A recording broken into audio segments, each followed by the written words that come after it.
पण त्यांनी या वयामध्ये अशा प्रकारचा खोटारडेपणा करायचा, पराभव झाला तर स्वीकारून घ्यायला पाहिजे होता. पण जेव्हा पराभव स्वीकारता येत नाही तेव्हा काहीतरी जनतेला पुन्हा कन्फ्यूज करण्याचं आणि कन्फ्यूज करून पुन्हा एकदा आपलं अपयश लपवण्याचं काम अशा प्रकारच्या कृत्यामधून करण्याचा प्रयत्न शरद पवार साहेब करतायत. विधानसभेमध्ये प्रचंड मोठा पराभव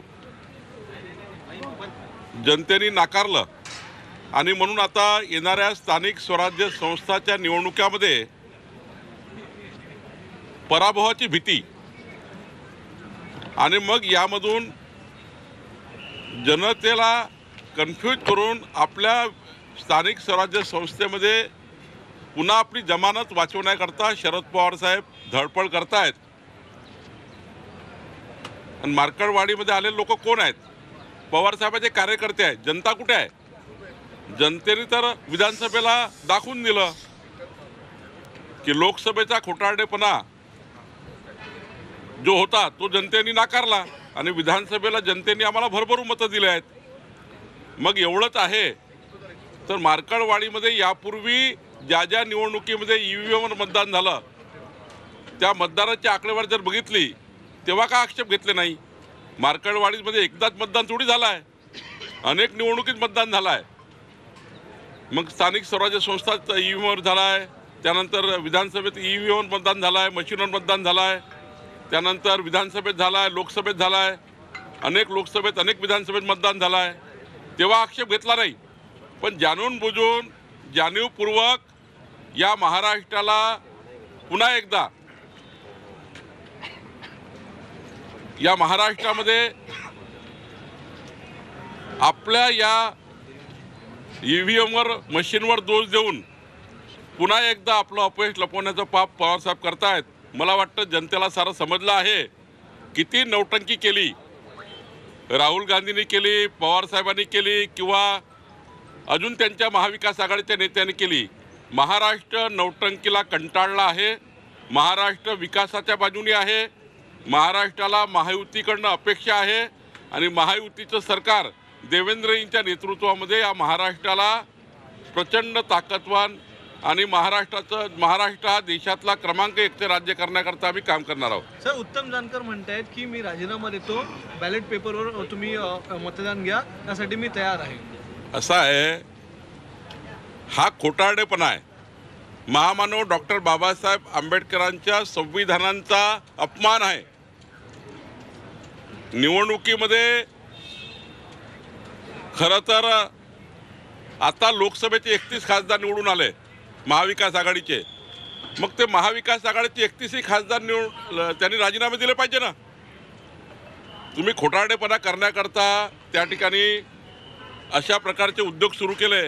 मग महाविकास आघाडीचे जे जे लोक EVMवर निवडून आले, EVMवर जे जे लोक निवडून आले त्या सर्वांनी राजीनामे दिले पाहिजे. महाविकास आघाडीला वाटतं ना की आमची मशीन चूक आहे, त्या निवडणूक आयोगाची मशीन चूक आहे, तर त्या ठिकाणी मग राजीनामे दिले पाहिजे. सर्वांनीच राजीनामे द्या ना. खरं तर हा काही निवडणूक आयोगाने अत्यंत संविधानिक पद्धतीने स्वीकारलेला हा EVMचा निर्णय आहे आणि त्यावर अनेक निवडणुका झाल्या. कितीतरी निवडणुका आम्ही हरलो आहे. मोदींच्या निवडणुकीत तर आम्ही महाराष्ट्रामध्ये आम्हाला मोठे अपयश आलं आहे. आम्ही तेव्हा EVMवर दोष दिला नाही. आम्ही तेव्हा आमचं चुका दुरुस्त केल्या. आमच्या निवडणूक जे काही पराभव झाला त्यातनं आम्ही काही शिकलो आणि त्यातनं आम्ही पुढं गेलो. पवार साहेबांनी या पराभवातून शिकलं पाहिजे आणि पुढं गेलं पाहिजे.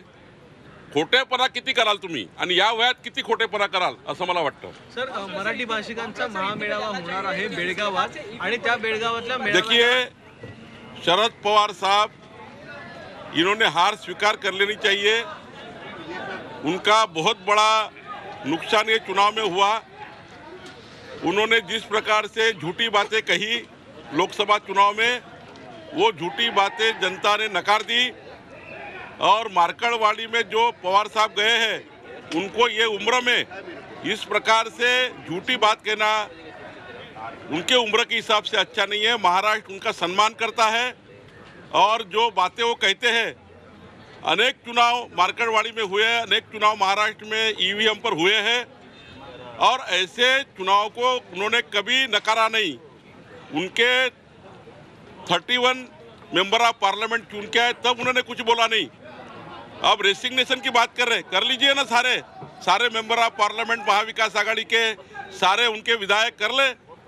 देखिए, संविधान से चुनाव आयोग ने जिस प्रकार से ईवीएम का उपयोग शुरू किया है, इस देश में संवैधानिक पद्धति से, पारदर्शक पद्धति से चुनाव चालू हुए हैं और इस प्रकार से करना, तो ये सारा खेल जो खेला जा रहा है, ये आने वाले जो लोकल पंचायत के चुनाव है, कारपोरेशन के, महानगर पालिका के और पंचायत के, उस चुनाव को अपनी साख बचाने के लिए पवार साहब दौड़ भाग कर रहे हैं।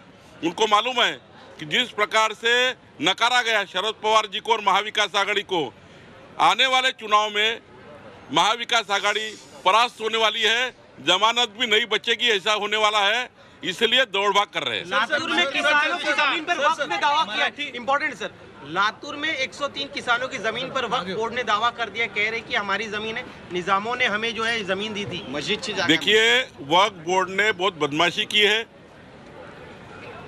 कई हिंदू देवता की जगह, कई ट्रस्ट की जगह है, हिंदू संस्थानों के ट्रस्ट की जगह है, कई किसानों की जगह है, जबरदस्ती अतिक्रमण करके वक्फ बोर्ड ने अपना नाम डाला है।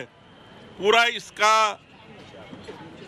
दोबारा डिजिटलाइजेशन होना चाहिए, सारा रिकॉर्ड क्लीन होना चाहिए और इसके लिए जो जो सरकार ने करना है, केंद्र सरकार, राज्य सरकार ने, भारतीय जनता पार्टी ने बार बार केंद्र को भी और राज्य को भी हमने लिखा है कि इसके लिए जो वक्फ बोर्ड ने बदमाशी की है, वहाँ पर हमारी सारी जमीन हड़प ली है, सारी जमीन जो जो नियम के बाहर हड़पी है, सारी जमीन किसानों को और हिंदू देव देवता के ट्रस्ट को और जिसको भी जिस समाज की जमीन ली है, चाहे मुस्लिम हो, चाहे हिंदू हो, चाहे दलित हो, वक्फ बोर्ड ने सभी प्रकार की जमीन अपने कब्जे में ली है, वो सारी छोड़नी चाहिए और उसके लिए सरकार कड़ी कार्रवाई करेगी। मामले में आप जांच करेगी महाराष्ट्र सरकार? बिल्कुल करना चाहिए। महाराष्ट्र सरकार और केंद्र सरकार को मैं विनती करूंगा, हमारी पार्टी से मैं विनती करूंगा, कड़ी जांच होनी चाहिए और सारी जमीन जिनकी मालकियत है उनको वापस मिलनी चाहिए। महाराष्ट्र एकीकरण समितीने उद्या